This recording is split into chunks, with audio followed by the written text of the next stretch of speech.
Life is one, God is one, number one, Neymar Junior. Already Messi is the top player of this entire world. Ronaldo is Ronaldo, রোনালদোর তুলনাই হয় না। Messi শুনেন, Messi 2016 সালে রিটায়ারমেন্টে যাওয়ার কথা UEFA থেকে ঘোষণা দিয়েছে। উনি কেমনে 26-এর বিশ্বকাপে খেলে ফেলছে, 22-এ খেলছে। জীবনে দুইটা জিনিস মিস করতে নাই, এক দুপুরের লাঞ্চ আর এক হচ্ছে ব্রাজিলের গেম প্লে। আসলে ওদের ব্যাপারটা হয়েছে কি অনেক দিন ধরে একটা খাঁচার মধ্যে বন্ধ ছিল, তো আস্তে আস্তে একটু বের হচ্ছে, এই জন্য আস্তে আস্তে এক্সাইটমেন্টের ফ্রিকোয়েন্সিটা একটু টুক করে বেশি হয়ে গেছে। ওভার রিয়েক্ট করছে। ওভার রিঅ্যাক্ট হবে। Life is one, god is one, number one, Neymar junior.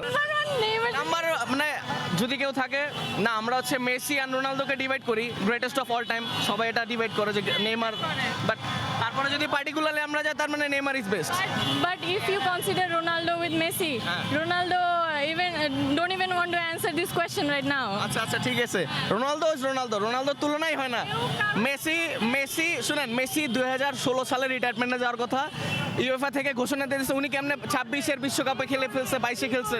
কি করবে, মানুষজন এত ভালোবাসে ওকে ছাড়া, আর মানে হয়তো বা অন্যান্য টিমগুলো আসে ওকে দেখার জন্য। তাই তো আলজেরিয়ার সাথে খেলে, নাইজেরিয়ার সাথে খেলে, স্পেনের সাথে বা বড় বড় দলের সাথে তো ঠিকই মারা খায় যে আস্তে করে।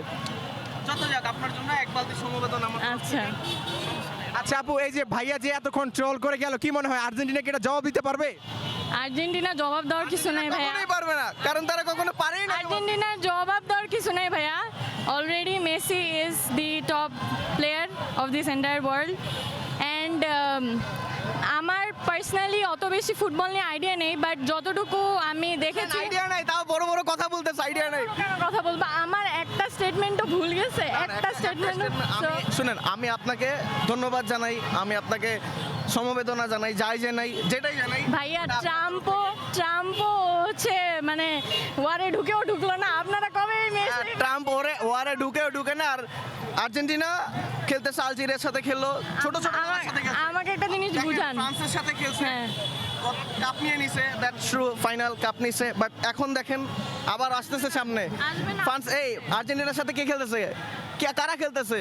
ছোট ছোট দলগুলো খেলতেছে। আলজেরিয়ারে হারা হ্যাটট্রিক করছে। ভাইয়া একবারের জিনিসগুলো তো আপনি যদি এইভাবে কনসিডার করেন তাহলে তো হবে না। আর্জেন্টিনার ফ্যান ক্যামেরা ঘুরান না, আর্জেন্টিনার ফ্যান আমরা আপনাদেরকে সাপোর্ট করার জন্য আসছি, যাতে আমাদের সমপেক্ষে আপনারা থাকেন। আপনারা সাপোর্ট করতে আসছেন, দ্যাটস ট্রু, মনের থেকে থ্যাংক ইউ। ভাইয়া ব্রাজিল, আপু আর্জেন্টিনা, আমি দুজনকে মাঝখান থেকে বলতে চাই যে কোয়ার্টার ফাইনালে যেন আর্জেন্টিনা এবং ব্রাজিলের ম্যাচ পড়ে।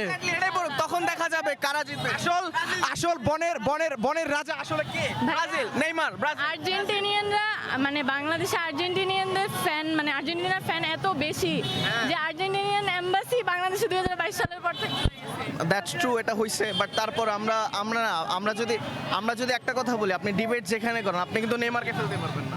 নেইমারকে আমি তো একটা স্টেটমেন্টও বলি না যে কে খারাপ কে ভালো, আপনি এসে বলতেছেন যে First of all, যাই বলুক, যে আমি একটাই কথা বললাম, যাই হোক, number one, life is one, god is one, number one, Neymar junior, that's it. এটা যদি আপনি বলেন তাহলে আর্জেন্টাইন সাপোর্টাররা যে বলছে নেইমার মাঠে নামার সাথে সাথে বাতাস লাগলেই পড়ে যায়, এটার মানে কি? ওটা একটু মানে নেইমারের ব্যাপারটা কি, ও হচ্ছে অলরাউন্ডার, মানে একটু হালকা অ্যাক্টিং করবে, একটু খেলবে, একটু একটা ব্যাপার আছে না, সব কিছুর একটা ব্যাপার থাকে। এইবারের ব্যাপারটা হচ্ছে বাতাস লাগলেই পড়ে injury. Just to let them know, Neymar কথা বলতেছে না, দেখছেন? না, কথা বলতেছেন, এটা হবে না। কার কাছে আমার লাস্ট কথা, জীবনে দুটো জিনিস মিস করতে নাই, এক দুপুরের লাঞ্চ আর হচ্ছে ব্রাজিল।